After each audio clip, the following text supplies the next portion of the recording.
नमस्कार, बहुत स्वागत है आपका हमारे छत्तीसगढ़ के इस खास बुलेटिन में। खबरों के साथ मैं हूं रेनू। सबसे पहले बात रायपुर से बड़ी खबर की। जनजातीय सलाहकार समिति की बैठक शुरू हो चुकी है, जहां सीएम भूपेश बघेल की अध्यक्षता में बैठक हो रही है। अनुसूचित जनजाति के उत्थान और कल्याण से जुड़ी नीतियों पर मंथन किया जा रहा है। जनजाति सलाहकार परिषद के सदस्य हैं शामिल। वीडियो कॉन्फ्रेंसिंग के माध्यम से पूरी बैठक चल रही है। सीएम हाउस में ये बैठक हो रही है, तो सीएम भूपेश बघेल की अध्यक्षता में बैठक चल रही है। अनुसूचित जनजाति के कल्याण को लेकर ये तमाम बैठक है, जहां पर वीडियो कॉन्फ्रेंस में तमाम अधिकारी भी जुड़े हुए हैं।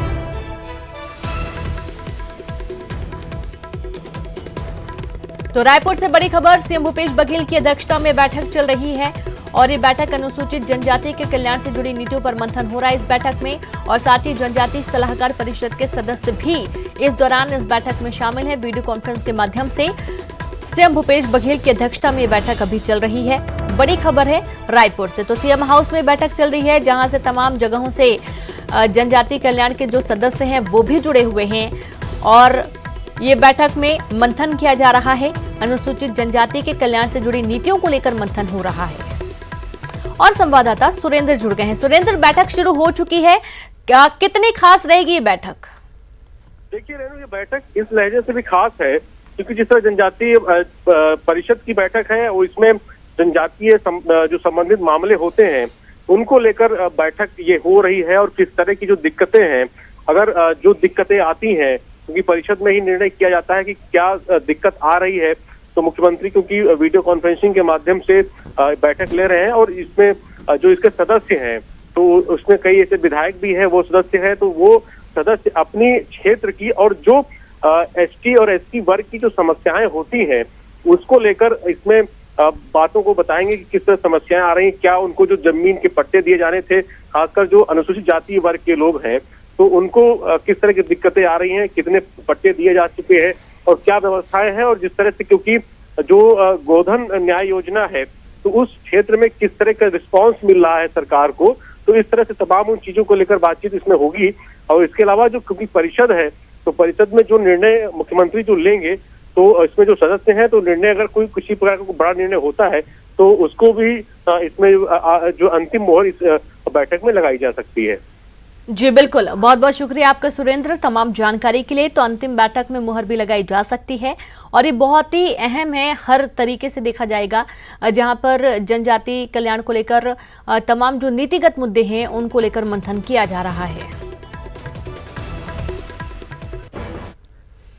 और रायपुर से खबर है, सीएम हाउस घेराव के लिए निकले बीएड डीएड प्रशिक्षित। 9 माह से बाधित प्रक्रिया पूर्ण करने और शिक्षक भर्ती की मांग को लेकर प्रदर्शन किया जा रहा है।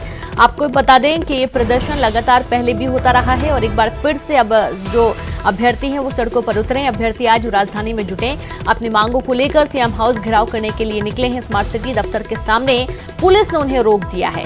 आपको बता दें कि जिस तरीके का आक्रोश अब देखा जा रहा है, उनका ये कहना है कि पहले तो वो उनकी मांग रखी गई थी और उसके बाद उन्हें आश्वासन मिला, 9 महीने तक लटका के रखा। एक बार फिर से अब अभ्यर्थी सड़कों पर हैं। पुलिस ने हालांकि स्मार्ट सिटी के पास उन्हें रोक लिया है। सीएम हाउस का घेराव करने के लिए तमाम जो अभ्यर्थी हैं वो निकले हुए थे।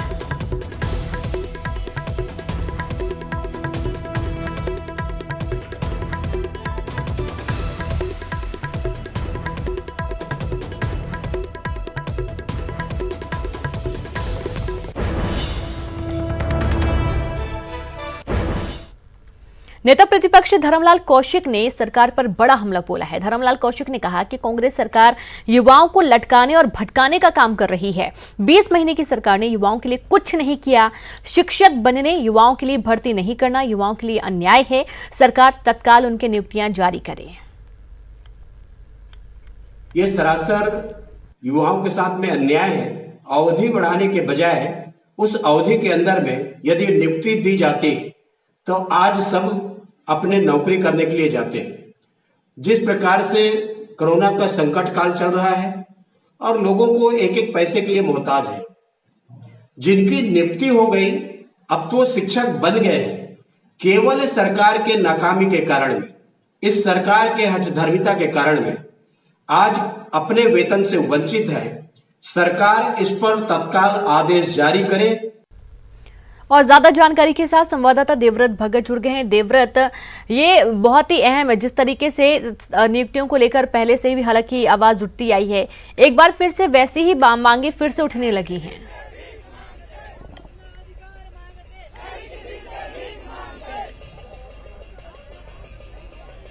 देवव्रत, आप मुझे सुन पा रहे हैं? यदि आपको आवाज आ रही है, सवाल यही है कि नियुक्तियों को लेकर जनता तो सड़कों पर है ही, लेकिन अब विपक्ष भी हमलावर है पूरी तरीके से। जी बिल्कुल, नियुक्तियों को लेकर के युवा सड़क पर है और अभी एक ताजा तस्वीरें जो मैं आपको दिखाना चाहूंगा, जो कि बूढ़ा तालाब के पास की है। यहाँ पे धरना स्थल से ये तमाम अभ्यर्थी निकले हुए थे सीएम हाउस का घेराव करने के लिए और रैली की शक्ल में ये सीएम हाउस का घेराव चल रहा था, लेकिन अभी फिलहाल इन्हें स्मार्ट सिटी दफ्तर के सामने रोक लिया गया है। और जिस तरह से आप देख रहे हैं कि काफी आक्रोशित यहाँ पर ये लोग नजर आ रहे हैं, इनसे हम जानते हैं सबसे पहले तो कि आप लोग जो ये पूरा प्रदर्शन कर रहे हैं, सबसे पहले तो रोजगार की बात है, शिक्षक भर्ती की बात है, पहले ही दिन सीएम हाउस का। जी सर, क्योंकि इससे पहले भी हम लोग कई बार बहुत ही प्यार से विज्ञापन दे चुके हैं और उसके बावजूद हमको कोई सेटिस्फैक्टरी आंसर नहीं मिला। इसके पहले भी एक बार हमने सांकेतिक धरना प्रदर्शन किया था, तब भी हमको कोई कोई भी सेटिस्फैक्टरी आंसर नहीं मिला। इसलिए आज हम लोगों को मजबूर होकर कोरोना काल में अपने जान को जोखिम में डालकर यहाँ आकर ये प्रदर्शन करना पड़ रहा है। अच्छा, क्या है, कितने करीब प्रभावित लोग हैं आप लोगों के, क्योंकि दिख तो काफी संख्या में रहे हैं, कहाँ से ये लोग आए हैं प्रदर्शन के लिए और क्या? सर, कुल 14,580 लोग हैं, जिनके हर एक राज्य से हर एक स्टेट से, अलग अलग जिले से यहाँ पे लोग उपस्थित हुए हैं, अपने अपने जिले के प्रतिनिधि बनाकर, और बहुत से स्टूडेंट्स में शामिल हुए हैं। आप क्या कहेंगे? मैं सरकार से केवल इतना ही कहूंगा कि 14,580 शिक्षक, चयनित शिक्षक है, उसको शीघ्र ही नियुक्ति दे शासन। बहुत हो गई उसकी बहानेबाजी और ड्रामेबाजी। इस कोरोना काल में जब उनके लिए वेतन बढ़ाया जा रहा है, विधायकों के लिए, सांसदों के लिए जब वेतन बढ़ रहा है, और ऑलरेडी जो है शिक्षकों के लिए 2019 में पहले से बजट पारित हो चुका है, तो अब तक विलंब क्यों किया जा रहा है? 10 महीने से हम नियुक्ति की आस में ये शिक्षक जो है हर बार कैंपेन चलाया है, कभी ट्विटर कभी फेसबुक के माध्यम से अपनी बातों को रखा है। और मैं चाहूंगा कि जल्द से जल्द पात्र सूची जारी करे।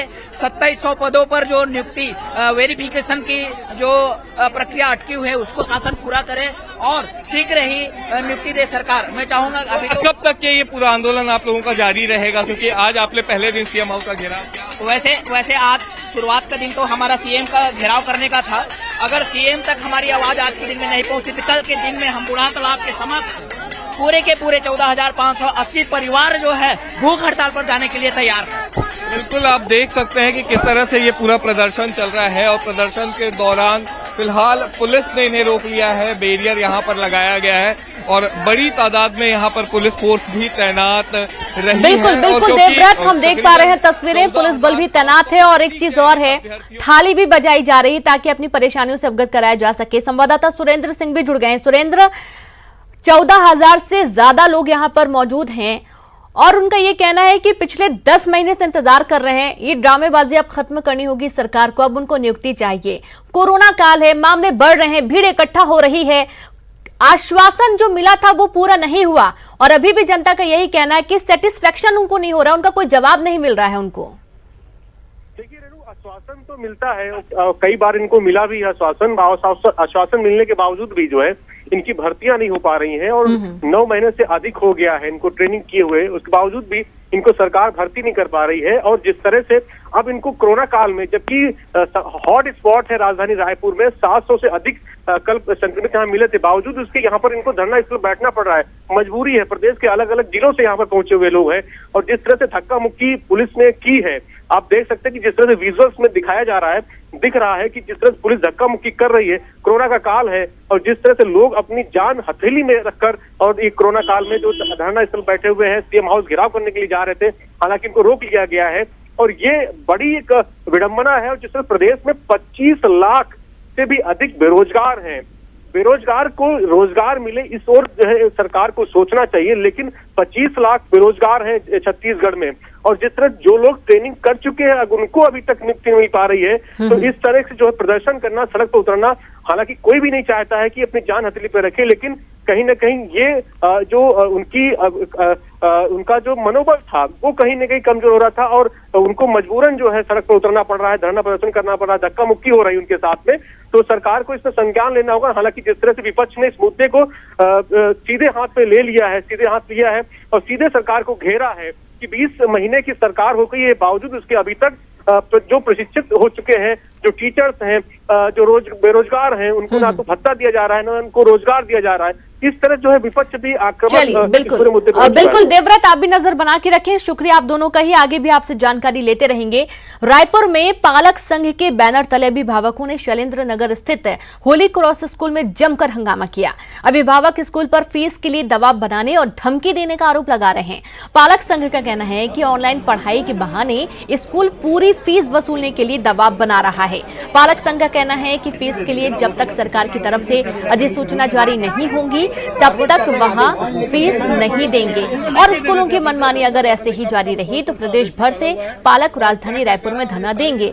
आपको बता दें, पहले ही कह चुके हैं कि स्कूल फीस नहीं ली जाएगी, सिर्फ ट्यूशन फीस ली जाएगी, बाकी किसी भी तरीके का कोई एक्स्ट्रा फीस नहीं लिया जाएगा पालकों से। उसके बावजूद स्कूल प्रबंधन दबाव बना रहा है, अभिभावक परेशान हैं और बड़ी संख्या में लोगों का रोजगार छिन गया है, या तो फिर कह सकते हैं जिनकी रोजमर्रा की कमाई थी वो भी बंद हो चुकी है। और इसके बाद अब होली क्रॉस स्कूल के बाहर ये जमकर हंगामा चल रहा है। हम लोग जब अपनी समस्या लेकर स्कूल मैनेजमेंट से बात करने जाते हैं तो हमको एकदम गंदे तरीके से हमारे साथ बिहेव होता है। एनसीईआरटी की बुक्स यहाँ लागू नहीं होती, इन लोग अपने प्राइवेट पब्लिकेशन की बुक्स यूज करते हैं। इसका मतलब है हमको हर साल बुक्स लेनी है। और उसके बाद फिर जो कोरोना काल के समय जो पालकों में सबके समस्या आई है, जो मतलब ये है कि फीस हम अभी नहीं पे करना चाहते। हम सिर्फ स्कूल मैनेजमेंट से ये बोलना चाह रहे हैं कि हमारा लास्ट ईयर का हम लोग पूरा फीस पे किए हैं, वो रिजल्ट ये लोग अभी तक नहीं दिए हैं। ऑनलाइन फीस के लिए डाला जा रहा है, प्रेशर डाला जा रहा है कि फीस दो, नहीं तो लेट फीस चार्ज करेंगे। जब स्कूल में अभी हम लोग के पास में कोई सोर्स ऑफ इनकम नहीं है तो हम लोग पूरा फीस पे नहीं करना चाहते हैं। पहली बात तो पहले लास्ट ईयर का रिजल्ट चाहिए हम लोग को, और सेकंड ये कि हमें जो जेन्युइन ट्यूशन फीस होती है वो यदि स्कूल मैनेजमेंट लेना चाहता है तो हम लोग देने के लिए रेडी हैं। हम लोगों ने जिला शिक्षा अधिकारी को साफ तौर पर लेटर लिख के कह दिया है कि जिन जिन स्कूलों की नियंत्रण फीस अधिसूचित है उनकी आप सूची जारी करिए, क्योंकि पालक संघ ने जिला शिक्षा अधिकारी और माननीय कलेक्टर महोदय को ये प्रमाण प्रस्तुत कर दिया है कि छत्तीसगढ़ में, रायपुर छोड़ दिए पूरे छत्तीसगढ़ में किसी भी प्राइवेट स्कूल की फीस जो है वो नियंत्रण अधिसूचित नहीं है। कोर्ट ने भी ऑर्डर किया हुआ है कि स्कूल को ही सारे शिक्षा की समुचित व्यवस्था पालकों को करवानी पड़ेगी, तब जाके पालक पैसा देंगे। तो स्कूल ने ना मोबाइल खरीद के दिया, ना डेटा का रिचार्ज देता है, ना तो बच्चों को ऑनलाइन में कुछ समझ में नहीं आ रहा है। तो अभी हम इसीलिए जब तक ये सारी व्यवस्थाएं नहीं हो जाती स्कूल फीस नहीं दे, कोई भी पेरेंट्स स्कूल को फीस नहीं देगा। खबर रायपुर से, जहां मनमानी फीस का विरोध अभिभावक लगातार कर रहे हैं। अभिभावकों के बाद छात्रों ने मोर्चा खोल दिया है। फीस मांगने का विरोध करने स्कूल पहुंचे, कांपा स्कूल पहुंचे छात्र, जहां होली क्रॉस कांपा ने जारी किया है पूरे साल की फीस भरने का आदेश। 5 अप्रैल की भी पूरी फीस भरने का निर्देश दिया गया है। अब देखिए किस तरीके की मनमानी चल रही है, और अब अभिभावक तो थे ही लेकिन अब छात्र भी पहुंच चुके हैं। और अब जिस तरीके से स्कूल प्रबंधन फीस ले रहा है, मार्च, अप्रैल, मई यानी कि पूरी फीस लेने की का आदेश जारी किया गया है। और उसके बाद से जो अभिभावक हैं वो तो परेशान हैं ही, अब छात्र भी सड़कों पर उतर गए हैं। कोरोना काल में शैक्षणिक संस्थानों के बंद रहने के बावजूद सूरजपुर में एक निजी नर्सिंग इंस्टीट्यूट छात्रों पर फीस देने के लिए दबाव बना रहा है। छात्रों का आरोप है कि प्राचार्य व्हाट्सएप और फोन के जरिए फीस भरने का दबाव बना रहे हैं। वहीं प्राचार्य मार्च से पहले की फीस लेने की बात कह रहे हैं। को व्हाट्सएप और अन्य माध्यम से फीस पटाने का दबाव बनाया जा रहा है। फीस में वह हॉस्टल फीस, बस फीस, मेस फीस भी ले रहे हैं। लॉकडाउन होने की वजह से हमारे घर की आर्थिक स्थिति ठीक नहीं है, जिस कारण हमें फीस पटाने में परेशानी हो रही है। जो भी आरोप हैं ये निराधार है, क्योंकि हमने जो भी फीसेस मांगने के लिए जो किया है वो मार्च तक के लिए किया गया है। जो हमारा सेशन स्टार्ट होता है मार्च तक जो चला है उसके लिए हमने अपना वार्षिक शुल्क और ट्रांसपोर्टेशन जो भी हमारे ऊपर आरोप लगे हैं उसके लिए हमने बोला गया है। कंगना रनौत को वाई श्रेणी की सुरक्षा देने पर बीजेपी और कांग्रेस सामने सामने आ गई है। बीजेपी प्रवक्ता गौरीशंकर श्रीवास ने कहा कि मुंबई में नारी का अपमान किया जा रहा है, अभिव्यक्ति की आजादी को छीनने का काम किया जा रहा है। केंद्र की सरकार कंगना के साथ है, तो वहीं कांग्रेस ने केंद्र सरकार पर हमला बोला और कहा कि दूसरे मुद्दे को भटकाने के लिए कंगना रनौत के मामले को उछाला जा रहा है। देखा जाता है, लेकिन जिस प्रकार का घटनाक्रम पिछले कुछ दिनों से महाराष्ट्र में चल रहा है और जिस लज्जाजनक अपमानजनक भाषा का जो इस्तेमाल किया जा रहा है, ये बहुत ही अपने आप में संदिग्ध है। बहुत ही अपमानित करने वाली बात है कि देश में इस तरीके से अभिव्यक्ति की जो आज़ादी की जो बात की जाती है उसका सीधा सीधा हत्या करने का प्रयास किया जा रहा है और ये सीधा सीधा गुंडागर्दी है। निश्चित तौर पर ऐसे लोगों के लिए सरकार उनके साथ में खड़ी है और आगे भी रहेगी। कंगना रनौत जो एक अभिनेत्री है और उनके द्वारा लगातार पिछले सप्ताह भर से जो सोशल मीडिया और टेलीविज़न के माध्यम से जो जानकारियाँ मिल रही हैं और उनको केंद्र सरकार के द्वारा सुरक्षा प्रदान की गई है। भाजपा की प्रदेश इकाई कहती है कि अभिव्यक्ति की आज़ादी उनको सुरक्षा दिया जाए। महाराष्ट्र के जो भाजपा के लोग हैं उन्होंने दूरी बना ली और उन्होंने कहा कि महाराष्ट्र के सम्मान के लिए हम झुकेंगे नहीं और भारतीय जनता पार्टी कंगना रनौत के मुद्दे पर दूरी बनाए हुए है। भाजपा का यह दोहरा चेहरा समझ से परे है। कोरबा से बड़ी खबर, जहां पूर्व गृह मंत्री ननकीराम कंवर के बेटे से मारपीट का मामला सामने आया है। भाजपा नेता देवेंद्र पांडे और पुत्र शिवम पांडे गिरफ्तार। ननकीराम कंवर के बेटे के साथ ही मारपीट के आरोप में गिरफ्तारी हुई है। रामपुर पुलिस ने ये कार्रवाई की है। Srishti medical institute and nursing college को लेकर पूरा विवाद चल रहा है और उसके बाद ये गिरफ्तारी की गई है।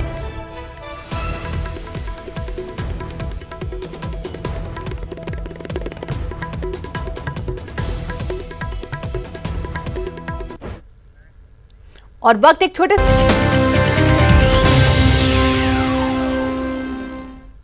ब्रेक के बाद एक बार फिर से आप सभी का स्वागत है। इंदौर से खबर, जहां राजवाड़े पर आक्रोशित कार्यकर्ताओं का जमकर प्रदर्शन देखा गया।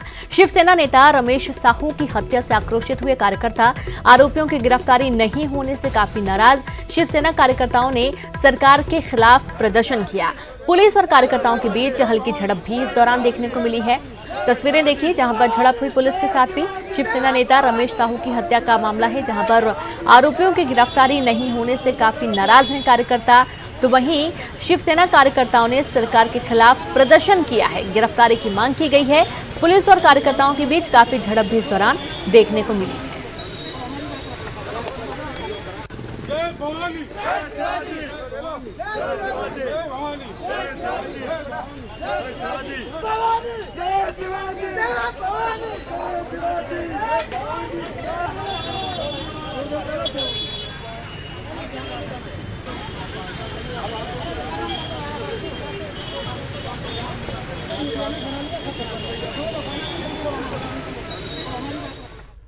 राजनांदगांव शहर से सटे पनेका गांव में एक किसान परिवार के घर गाय ने 2 सिर वाले बछड़े को जन्म दिया।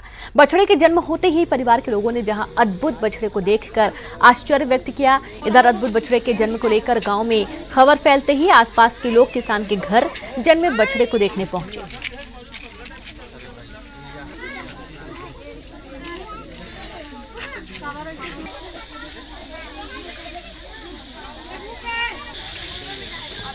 तो 2 सिर वाला बछड़ा हुआ है और इसके बाद जो आसपास के लोग थे, जिन्हें भी जानकारी मिली है, सभी लोग यहां पर इस बछड़े को देखने पहुंचे हैं। आप देखिए, प्रकृति का एक अनोखा स्वरूप है ये, आप जो देख पा रहे हैं तस्वीरों में, क्योंकि अक्सर ये बहुत ही कम होता है जब ऐसी कुछ तस्वीरें देखने को मिलती हैं।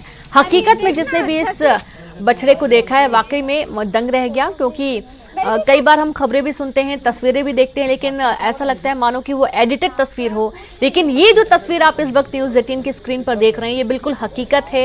एक बछड़ा जो कि 2 सिर के साथ जन्मा है।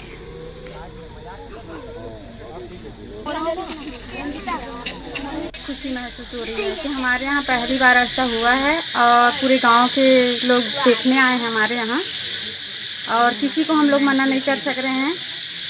ये कोरोना की वजह से मना करना चाहिए, लेकिन ये अद्भुत है, इसलिए हम लोग किसी को मना नहीं कर पा रहे हैं।